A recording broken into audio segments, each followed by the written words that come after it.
and they're all based on pre-cons or pre-constructed decks from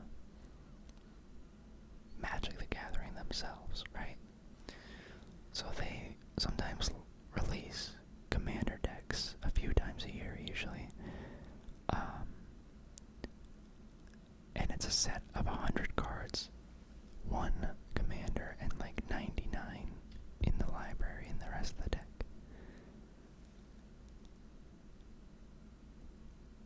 My other 3 decks that I have are all pre-cons made by Magic the Gathering. There's one of them I haven't touched at all. It's just the pre-con. The other 2 I have swapped out cards. So I've bought new cards and upgraded or swapped out cards that I think have a little bit better synergy, or cards that do more of what I'm wanting to do in the deck. And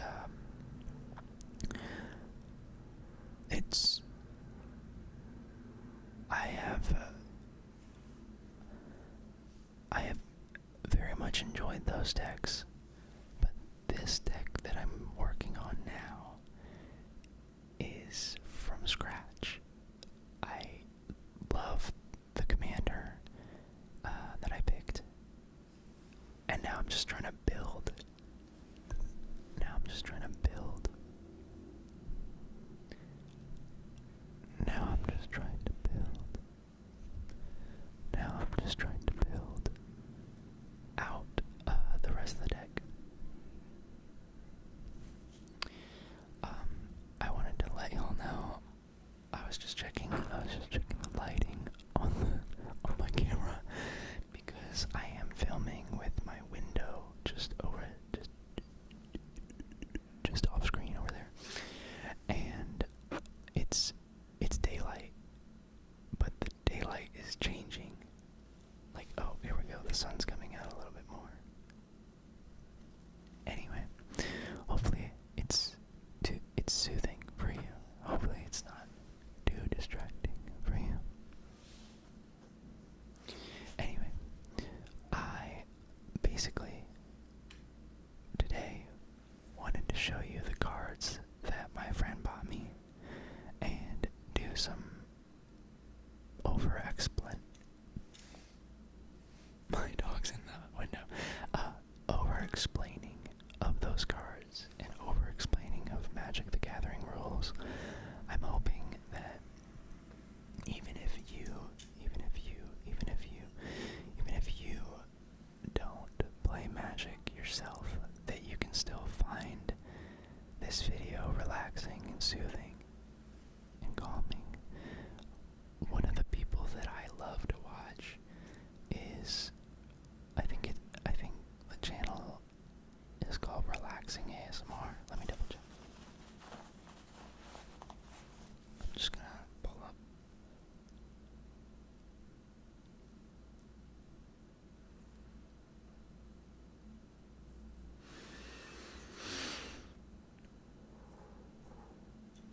Let me just pull it up.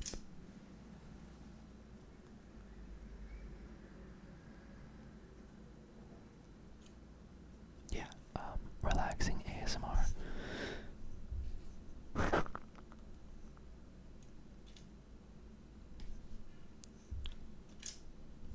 But I really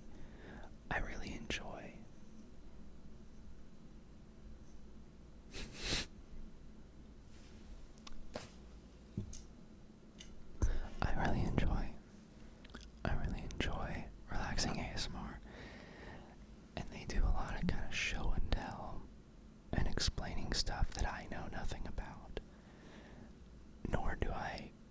Like, they have a lot of collections. They have fountain pen collections. They've got like model car collections, and that is so not something I'm privy to or into at all. But I love hearing someone like over explain something that they know well, or at least know more than me. Something's very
use this bag to carry around my decks.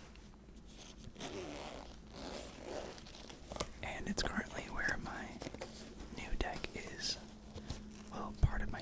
I don't have all the cards.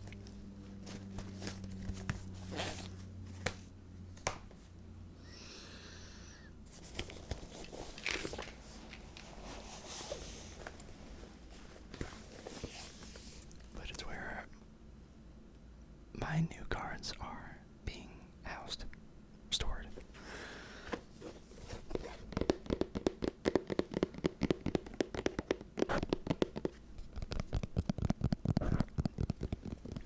If you have been watching my channel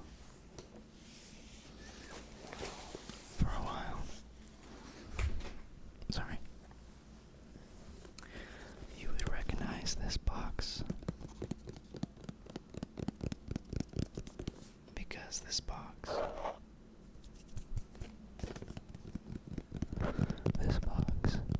I actually opened on camera. I was doing an unboxing, an unboxing, an unboxing, an unboxing, unboxing, unboxing, unboxing, unboxing, unboxing.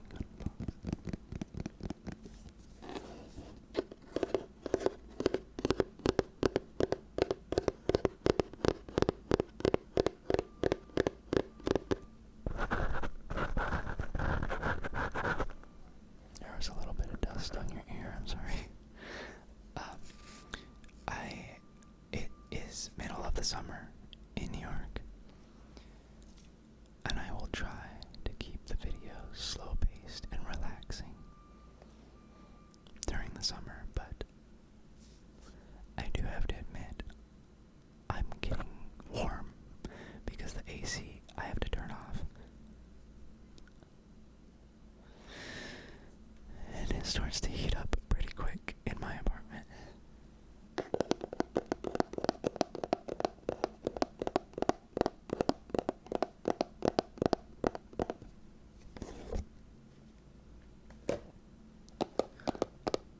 Okay, let me explain what I've got going on in here. I have a commander card in here. It's technically like the promo commander card, like it's super thick. It's not a regular sized playing card. But it doesn't fit in my other deck box. So he's chilling in here. I have a couple life counter things.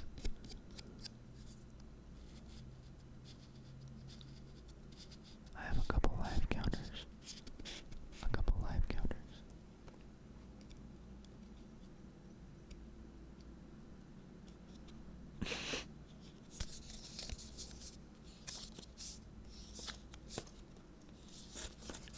Actually didn't know what the fuck was happening right there.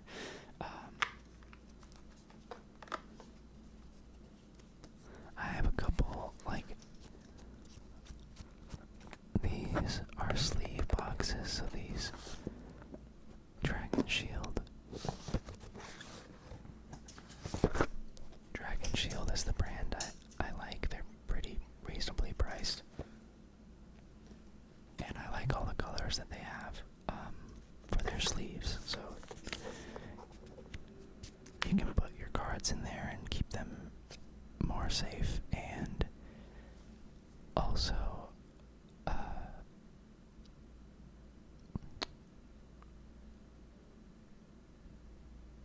you can keep them more safe. I don't really know what else I was gonna say.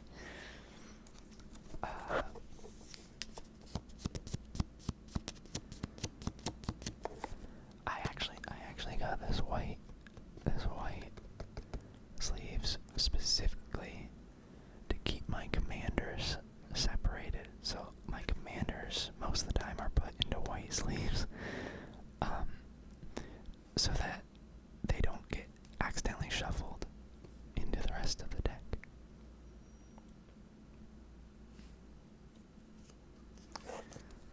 These clear sleeves are called inner sleeves. That's what this one is in. as close to the card as you can get sleeve, so there's not a whole lot of wiggle room. And I use it to sleeve the card with the inner sleeve, the clear one. It's fully translucent. And then I put them into the colored sleeves. It's just like an extra layer of protection, especially if I'm like swapping cards in and out of different decks, which sometimes I do. I have 2 decks that actually share quite a bit of cards, and one is a green deck and one is a blue deck, and one is technically, when we're talking about the mana colors, it's green, blue, and black, and the other one's blue and black. But I'm talking about sleeve colors. One's in blue sleeves, one is in green sleeves, and I can't just swap green cards into the blue deck, because then I know what card I'm drawing, most likely. At least I would have a hunch if it's in a green sleeve and it's in my... Anyway, does that make sense? I don't know. Anyway, the new deck I'm building... before we get into that, I have some plastic card containers. Usually when you order single cards from a third-party place, like not from Magic the Gathering, or there's like TCG Player, which there's some, they were union busting recently, so fuck them. But Card Kingdom, and then other sometimes local card shops, when they sell singles, will ship them in something like this and keep them safe. But I have 2 of them.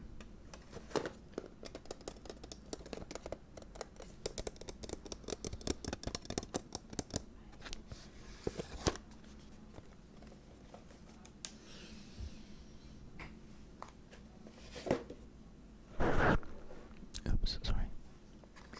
So, my new deck is a red and black deck.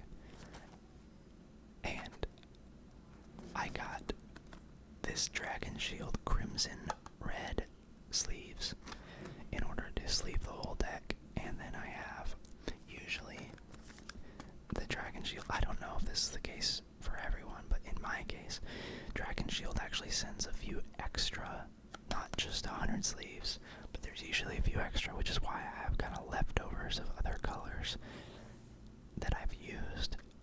And so I have black sleeves as well as red sleeves, and because the deck is black and red, I am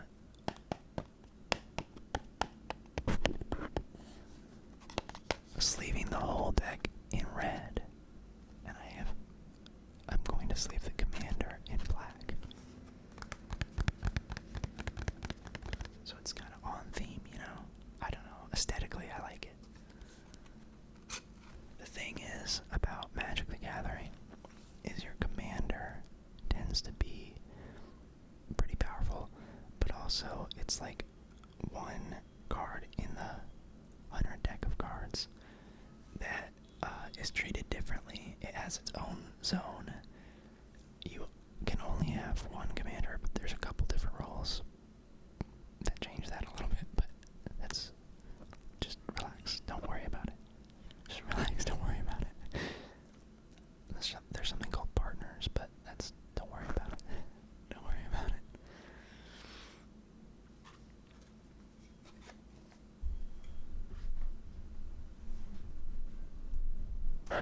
Sorry.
its own zone, and you don't want to shuffle it into the rest of your deck most of the time. There's a couple scenarios where you technically would want to shuffle. Anyway, Magic can be confusing. I'd say the basic rules are pretty easy to understand. But then, like, IPP.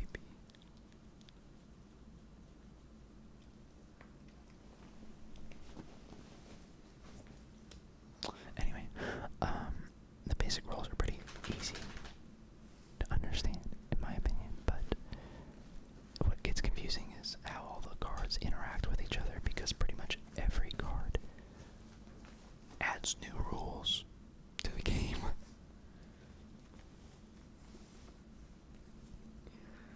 This is my commander.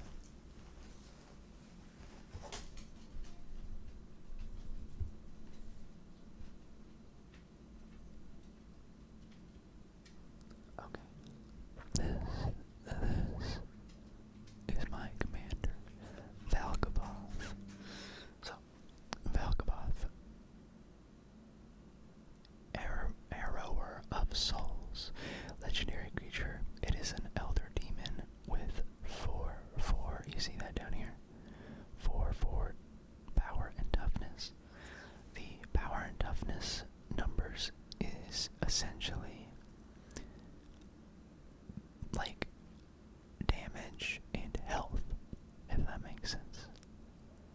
So the first 4 is how much damage Valkaboth can do. The second 4 is how much HP, health points, or health Valkaboth has. So, it is a flying creature with ward, pay 2 life.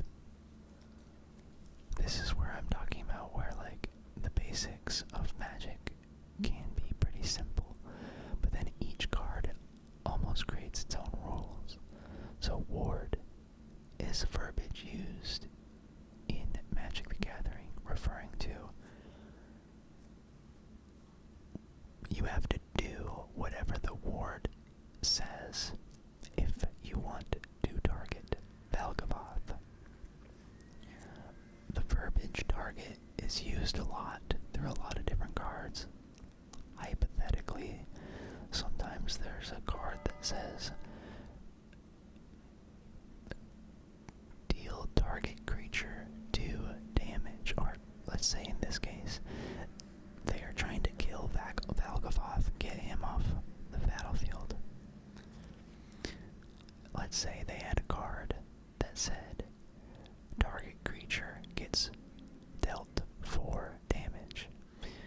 They could play that card, but in order to actually target Valkaboth to kill his 4 health, they would have to also pay 2 life. That's what the ward verb mean, or verbiage. There's a lot of weird words and rules and stuff, but ward, I'm sorry, I'm looking at the camera monitor and kind of being backwards. Ward.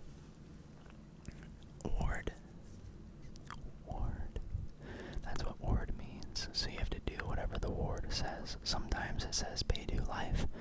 Sometimes it says pay 1 life. Sometimes it says sack a creature. So that means that the person who targeted Valkaboth would have to sacrifice one of their own creatures in order to kill Valkaboth. So there's ward can be on a lot of different cards, a lot of different creatures. There's other cards called equipment cards that you can use to equip 2 creatures to give them ward, or other abilities. There's a lot, but anyway, Valkaboth has ward, pay 2 life built into his card. And then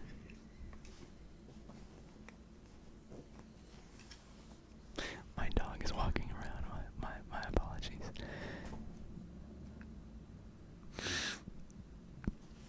Okay.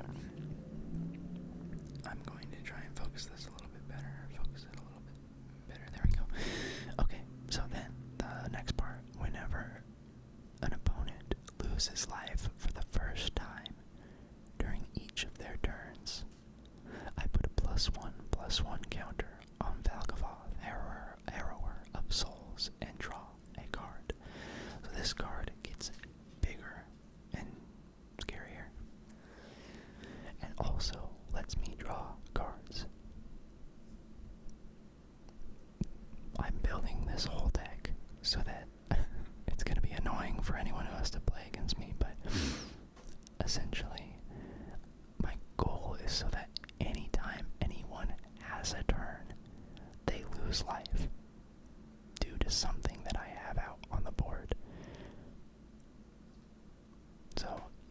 notice what I mean by that in the other cards that I got.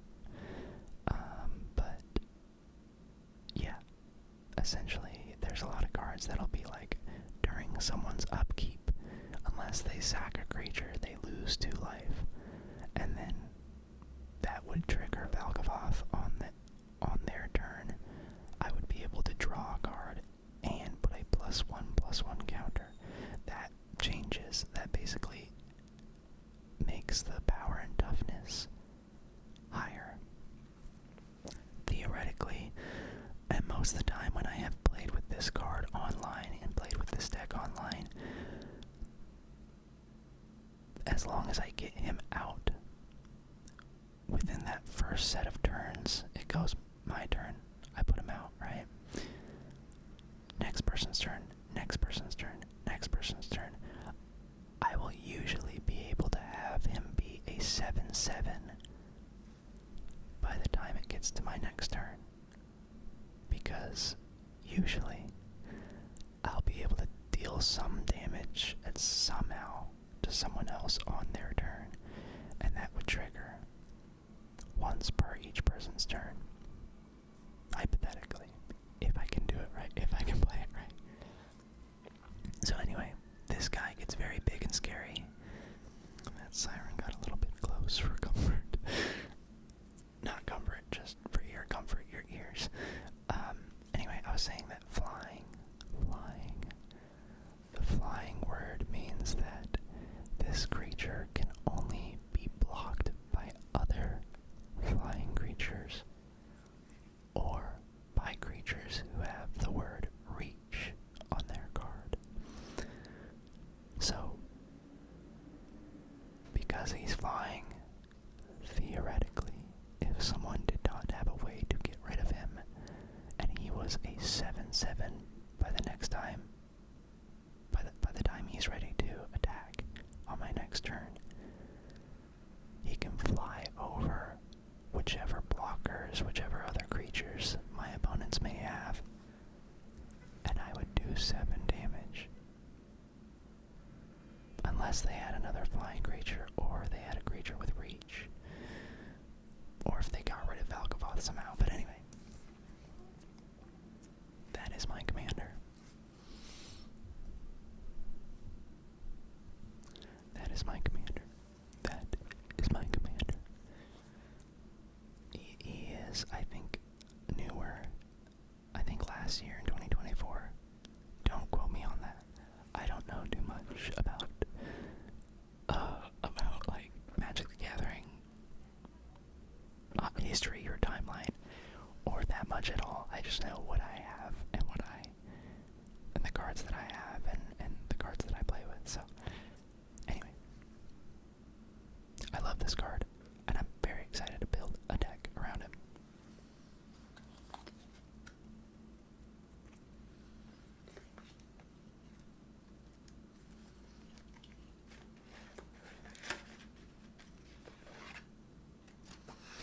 Eventually, I would love to make an ASMR video where you and I play, like, Magic against each other. I mean, it would be like a role play thing. Okay, these are the other cards that my friend got me to go into my deck.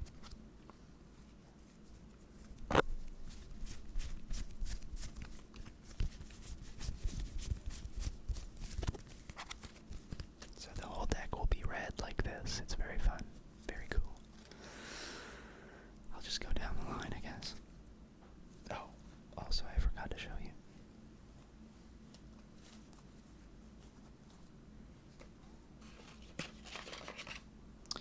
My commander.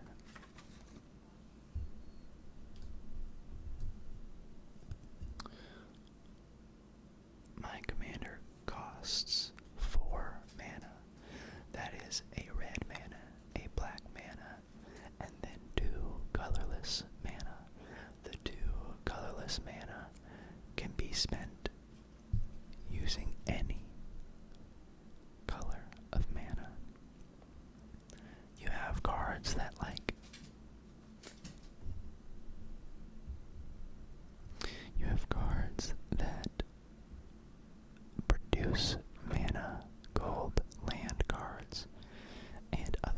cards too can produce mana. Some creatures even produce mana, but for the most part, most mana comes from land cards. So I would have to, what's called tapping, I would have to tap 4 mana, 4 lands, in order to play a Valkavoth. So theoretically, the soonest I could get him out would be turn 4, but there are other ways to get mana sooner and faster than that. So, yeah, there's other ways to get him out faster on turn 3, turn 2. I don't think turn 1, unless I did literal magic. Anyway. I'm sure there is, but I just don't know that. And I'm also trying to build this deck to be a little, like, I want this deck to be a little bit mean for casual. Like, I'm not building it to be competitive and play competitive Magic the Gathering or anything, and play in tournaments or anything like that. I would just like for it to, I would like to play it in casual settings and definitely be like a threat at the table for people to think that to just kind of annoy people with how much damage I'm doing without actually doing anything. You'll see what I'm saying when we get to these cards. Okay.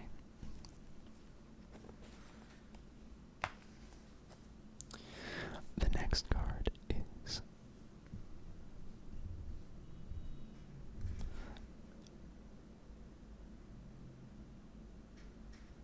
Rakados. Rakados Charm. I'm going to try and focus this real quick.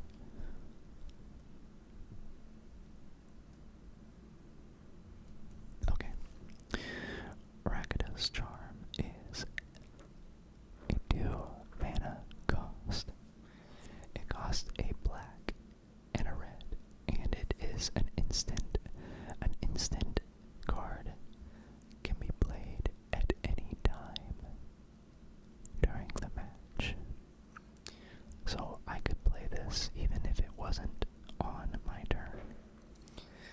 An instant card also is not a permanent, meaning it would not stay on the battlefield. It does not permanently stay. This is just a one-time use spell. And the description says, choose 1. I can exile target player's graveyard, which basically means it would be, their entire graveyard would be removed from the game. I can destroy a target artifact, or each creature deals 1 damage to its controller. Obviously, what works the best, I mean, exiling a graveyard can be useful for people who run a deck that they're like constantly grabbing cards from their graveyard, and so you can exile their entire graveyard so that they can't grab from it anymore. If there's a really bad artifact on the ground, on the battlefield that's like doing damage to me or something, I could use this to destroy the artifact. But obviously the biggest, most usable part of this card is that each creature deals 1 damage to its controller. That works directly with my commander, and it would trigger all my commander's abilities because this is an instant, I can play it on someone else's turn, meaning even if I was not able to swing and deal combat damage with any of my creatures, I could still deal damage on that person's turn, which would then trigger my Valkavoth to get a +1/+1, and I would get to draw a card. So that's why this works so well.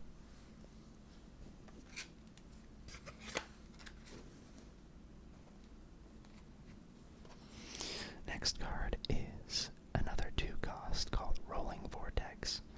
It cost 1 colorless mana, so I could tap a red mana, I could tap a black mana,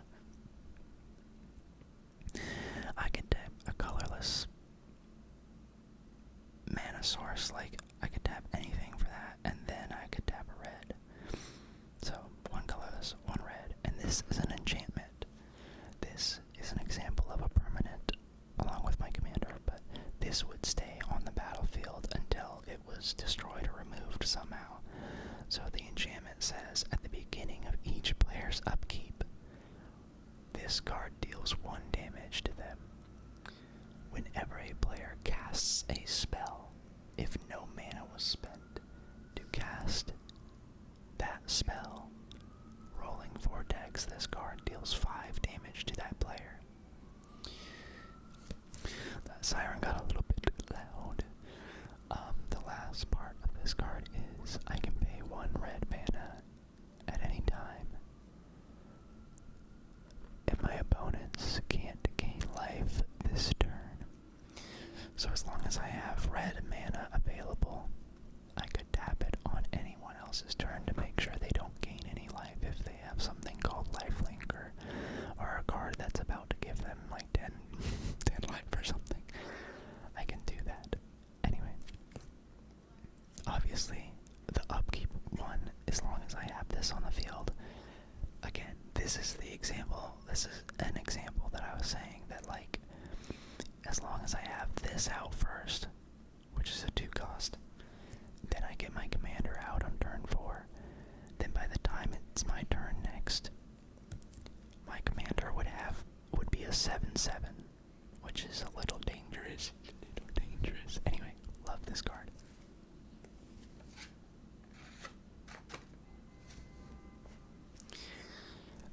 Lightning Greaves. This is in quite a bit. Of decks. It's an equipment, and because it is 2 colorless, you can use any mana to cast it. That's why it's in a lot of decks, because you cast it for 2. This is another permanent. It stays on the field unless it's destroyed or removed, but equipped creature has haste and shroud. It also, normally, equipment cards cost mana to attach or to equip to a creature. This one does not, so as long as I just have 2 mana, I can get this card out and put it onto a creature. Haste means that the creature does not have summoning sickness and can use activated abilities or attack the first turn it comes out. Summoning sickness is, by default, what every creature has when it's cast, meaning that it can't do activated abilities or attack during its first turn out. It can block, it can do whatever else, but on its turn, the turn that it comes out, it is not able to tap for anything, whether that be an activated ability or attacking. And Shroud means that the creature could not be a target of spells or abilities. The spell or ability, let's say I put this on my commander, and someone was trying to destroy my commander, they could not target my commander. Pretty cool.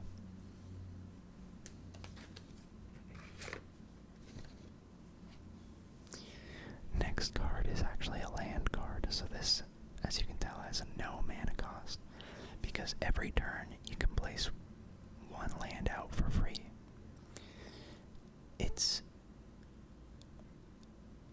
There are some rules that, or some cards, or some commanders that let you put out multiple lands per turn, but generally speaking, you can only put 1 land per turn on the battlefield. So this is Witch's Clinic. I love this card because it works really well with a commander who gets really big, and my commander, like I said, can get big. Again, if I have this card out with Rolling Vortex, with my commander, in just 1 round of turns in a 4-person game, my commander becomes 7/7, and then I can pay 2 mana, and I tap this, and then not only does my commander deal 7 damage, but I gain 7 life, because he would have lifelink until end of turn. Anyway, I feel like lifelink's pretty self-explanatory. Any damage that your creature does with lifelink, you gain that life. Pretty simple.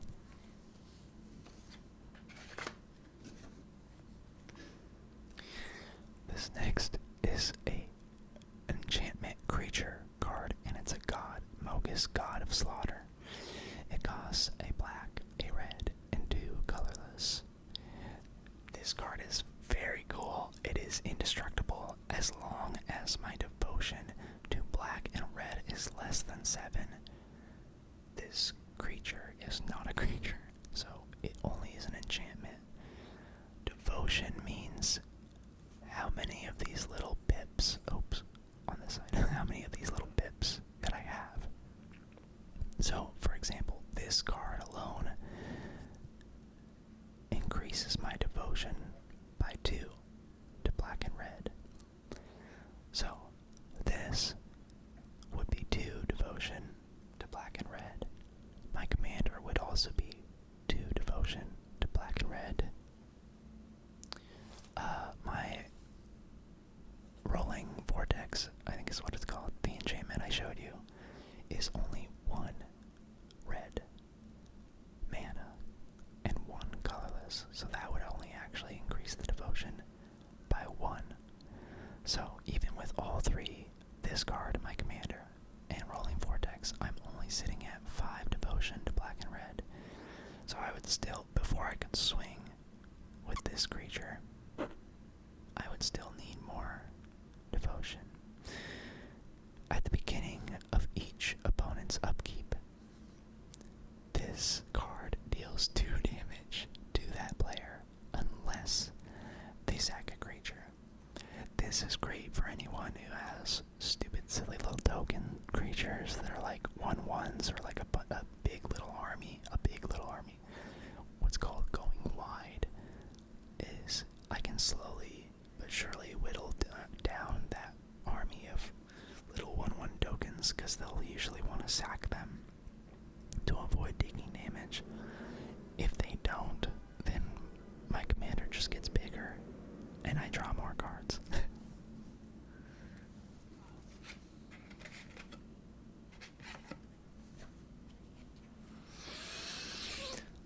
This is another creature card called the Lord of Pain. This is pretty expensive. This is a 5 mana cost. I don't remember the dollar value of all this. I just meant expensive as in how much mana it costs to cast. 3 colorless, a black, and a red. 5 mana in total. But this creature is a 5/5 with a menace. Menace means that it can't be blocked unless it must be blocked with 2 or more creatures, is what I'm trying to say.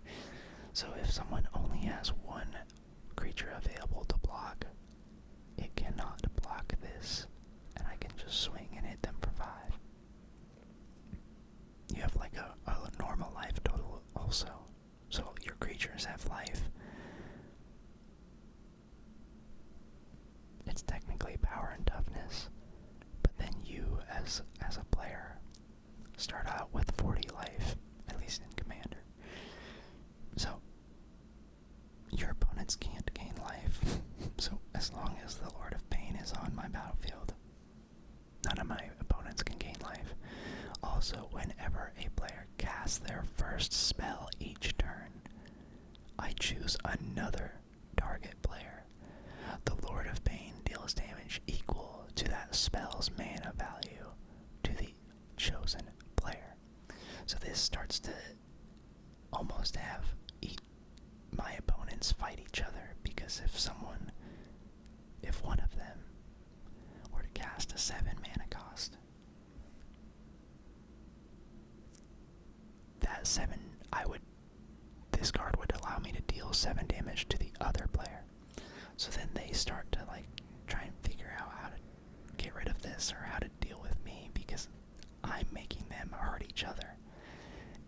It makes for a very funny, entertaining game, in my opinion, when no matter what they do, they just end up hurting each other or hurting themselves.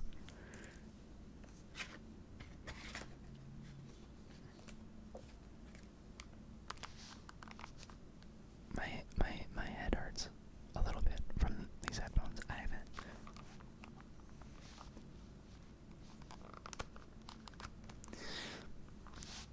I've not worn these in a very long time. My next creature is Rakados Parasite. It is a creature horror. It is a small little 1/1 costs 1 black mana to cast. Whenever an opponent draws a card, if I control a red permanent, I may have this Parasite deal 1 damage to that player. Again, dealing damage on someone else's turn is my whole deck. So, as long as my commander's out, or rolling Vortex, or the other 2 creatures I had, which all were red creatures as well,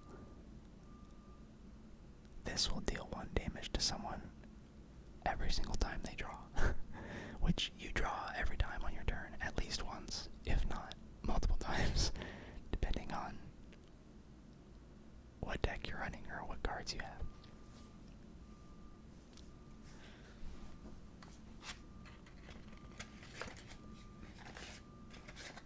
Again, would trigger my commander, and my commander would get bigger, and I would draw cards. Okay. This is an enchantment creature, so this costs 4 mana in total, 3 colorless, and 1 black. It is 3 power, 4 toughness. Whenever an opponent draws a card, this creature does 1 damage to that player. This is very similar to the last card, but there's no caveat. I don't have to have a red creature out or anything like that, or another red spell or red enchantment or whatever it may be. The other one, they're pretty much the same card, except that this is a bigger creature. It costs a little bit more, and I don't need red out, so this would just trigger no matter what, as long as this card was out. Yikes. Again, making my commander bigger, adding +1s, and allowing me to draw a card.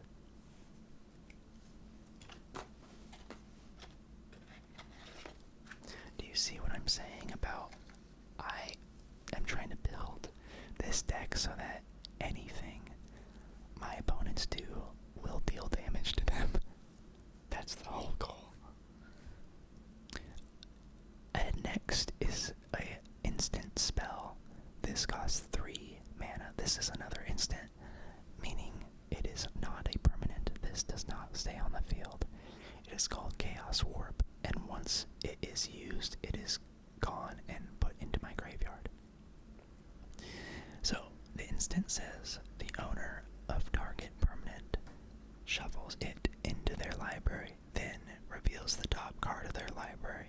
If it's a permanent card, they put it onto the battlefield. This is just a good removal spell, because it removes a target permanent. If there is a permanent I do not like, that I am trying to get rid of, this is a way to remove it. At least temporarily. It's possible it could come back if it is put into the library, but this is a good way to remove a card.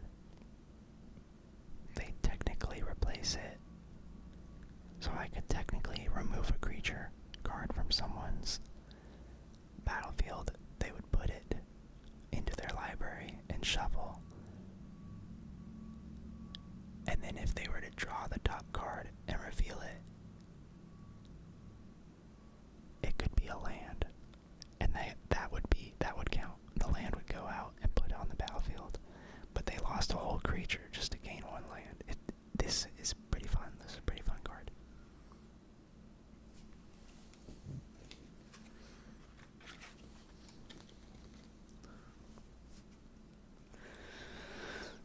This is another legendary creature. Gardor. Hold the door. Gardor. Doom Scourge. I don't know.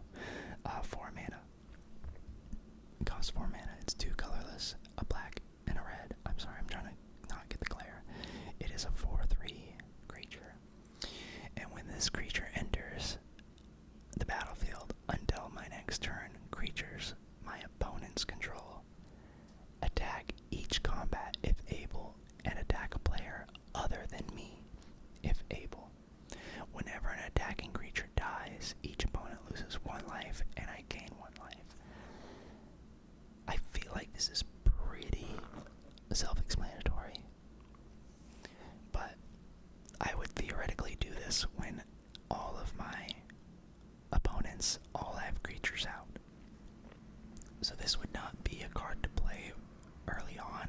It would be a card when everyone is kind of getting set up and starts to have creatures, because they would be forced to attack one another, and they would be forced to either lose life or block and possibly lose a creature and still lose life. There's a lot that can go on with this creature entering. It can trigger a lot, and it can definitely trigger my commander if played right. So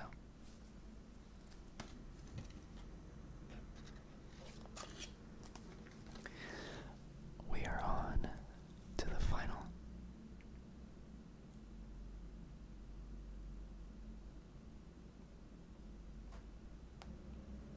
Sorry, my phone was going off. I didn't understand why. We are on to the final card. At least the final card that I have for this deck.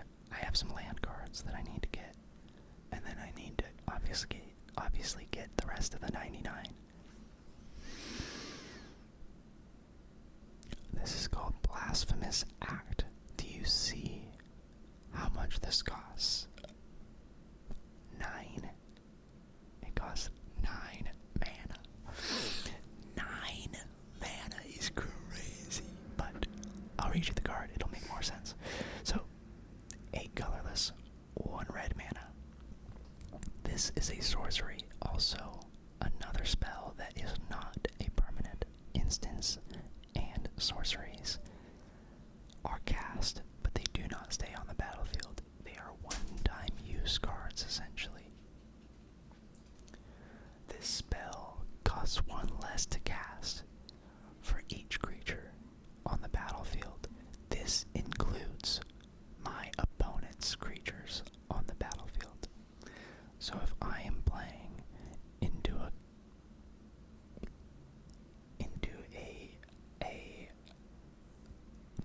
player that has, like, let's say they got 10 little sapling plants that are 1/1s, or 10 little goblins that are 1/1s, this would only cost me 1 red mana to cast. Isn't that crazy? And if you read the second part, it says Blasphemous Act. This card deals 13 damage to each creature. This essentially is a board wipe. It would theoretically take out every creature on the board. This is when I would play this if things were getting a little bit out of hand on other people's battlefields. So whatever I had out creatures-wise would also most likely get damaged. It's possible that my commander could be high enough damage, or I have enough toughness that it could take the 13 damage, theoretically, but I feel like I would also be winning by then if my commander was that big. But anyway, this is a way to wipe the entire battlefield, essentially. Unless a creature has over 13 toughness, which there are ways to get that, and there are creatures with over 13 toughness. But for the most part, this is a great way to wipe the battlefield